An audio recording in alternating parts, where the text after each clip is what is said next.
Assalamualaikum warahmatullahi wabarakatuh. Selamat pagi anak-anak ibu. Bagaimana kabarnya hari ini? Alhamdulillah kita masih diberikan kesehatan ya.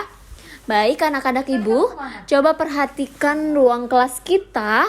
Menurut kalian bagaimana suasana kelas kita hari ini? Apa yang bisa kalian lihat, dengar, atau rasakan? Nah, ketika kalian menceritakan keadaan kelas dengan rinci dan jelas, sehingga orang lain bisa membayangkannya, sebenarnya kalian sedang mendeskripsikan sesuatu. Nah, hari ini kita akan mempelajari tentang teks deskripsi, yaitu teks yang bertujuan menggambarkan suatu objek, tempat, atau suasana secara detail. Menurut Kamus Besar Bahasa Indonesia, yang dimaksud dengan deskripsi adalah pemaparan atau menggambarkan dengan kata-kata secara jelas dan terperinci. Nah, selanjutnya kita akan mempelajari tujuan teks deskripsi. Tujuan teks deskripsi menurut Utorodewo 2007 adalah untuk menggambarkan bentuk objek pengamatan, sifatnya, rasanya, atau coraknya dengan mengandalkan panca indera dalam proses penguraiannya. Dan ciri-ciri teks deskripsi dapat diidentifikasikan dari segi tujuan, objek, dan isi teksnya. Supaya jelas, Ibu akan menjelaskan 3 poin ciri-ciri teks deskripsi. Yang pertama, ciri teks deskripsi dari segi tujuan. Dari segi tujuan, teks deskripsi dibuat untuk menggambarkan objek serinci dan selengkap mungkin dari sudut pandang penulis. Dengan begitu, pembaca bisa membayangkan objek tersebut seolah-olah mengalaminya sendiri. Itu sebabnya teks deskripsi melibatkan 5 kesan atau panca indera dari penulisnya, seperti melihat, mendengar, mengecap, merasa, dan mencium. Kedua, ciri teks deskripsi dari segi objek. Dari segi objek bersifat khusus, individual, dan personal. Artinya, hasil pengamatan objek yang dideskripsikan bisa jadi berbeda meskipun jenisnya sama. Contohnya, ketika menulis teks deskripsi tentang wisata, kamu menggambarkan tempat tersebut terlalu ramai dan sesak. Namun, bisa saja temanmu menggambarkan tempat tadi sebagai objek wisata yang seru untuk dikunjungi beramai-ramai. Dan ingat ya, meskipun objeknya sama, hasil pengamatan setiap penulis bisa berbeda-beda loh. Dan yang terakhir, ada ciri teks deskripsi dari segi isi. Yaitu dari segi isi, sebuah teks deskripsi harus memuat informasi yang lengkap, jelas, rinci dari pengamatan penulis. Teks deskripsi dibuat berdasarkan pendapat personal atau subjektif sehingga akan ditemukan penggunaan kata-kata sifat.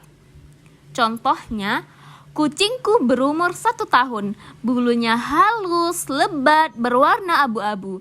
Ekornya panjang dan bergoyang setiap kali aku memanggil namanya. Sungguh lucu dan mengemaskan. Nah, selanjutnya jenis teks deskripsi.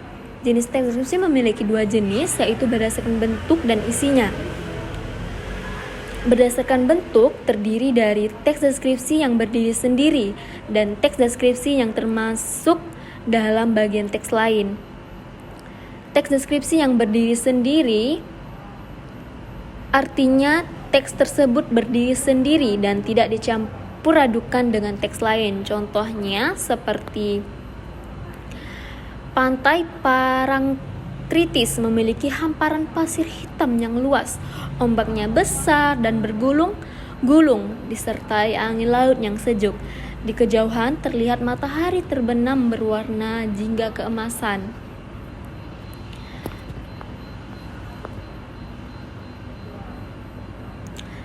Dan yang kedua, teks deskripsi yang termasuk dalam bagian teks lain. Deskripsi hanya menjadi bagian dari cerita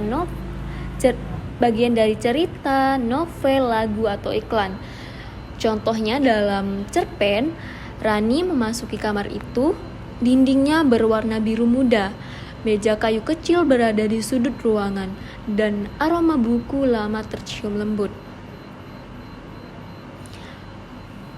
Paragraf tersebut adalah bagian dari cerita, bukan teks sendiri.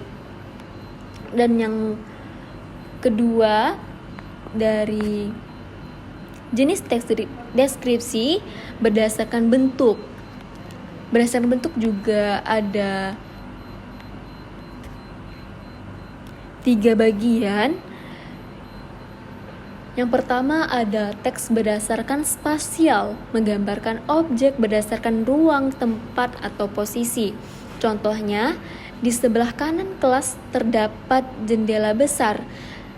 Di depan jendela ada papan tulis putih, sedangkan bangku siswa tersusun rapi menghadap ke depan. Dan yang kedua ada teks deskripsi objektif, menjelaskan objek apa adanya tanpa pendapat pribadi. Contohnya, sepeda itu berwarna merah, memiliki 2 roda, 1 sadel hitam, dan keranjang kecil di bagian depan.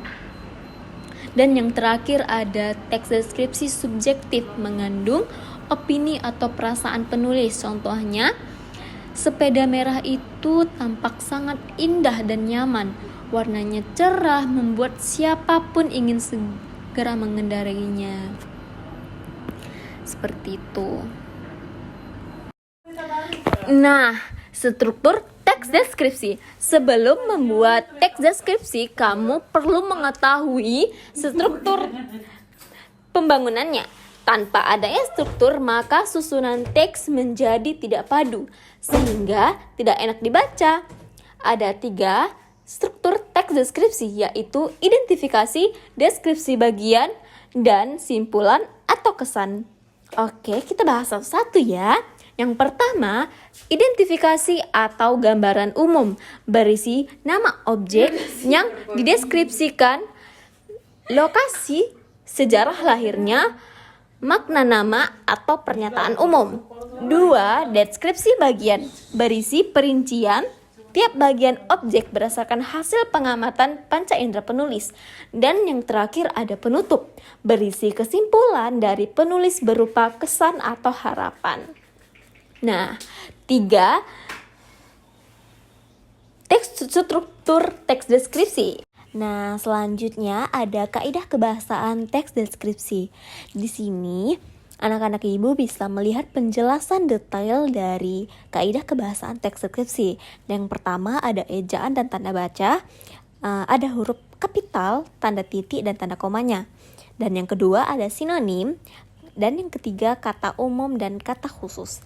Keempat, kata sifat. 5, kata perinci dan kalimat. Dan 6, kalimat serapan panca indera. Dan yang keenam itu adalah kaidah kebahasaan teks. Nah, di sini ibu juga memberikan contoh deskripsi yang berjudul Kucingku. Anak-anak ibu bisa membaca teks deskripsi ini. Nah, setelah membaca contoh teks deskripsi yang berjudul Kucingku, anak-anak ibu bisa mengerjakan soal yang tentang membuat teks deskripsi yang menarik juga. Anak-anak ibu bisa mencari atau menulis teks deskripsi tentang hewan kesayangan atau nanti bisa melihat keadaan. Nah, sekian pemaparan atau penjelasan dari ibu tentang teks deskripsi. Semoga anak-anak ibu bisa menulis teks deskripsi yang lebih menarik lagi. Oke, ibu tutup. Billahi taufiq wal hidayah. Wassalamualaikum warahmatullahi wabarakatuh.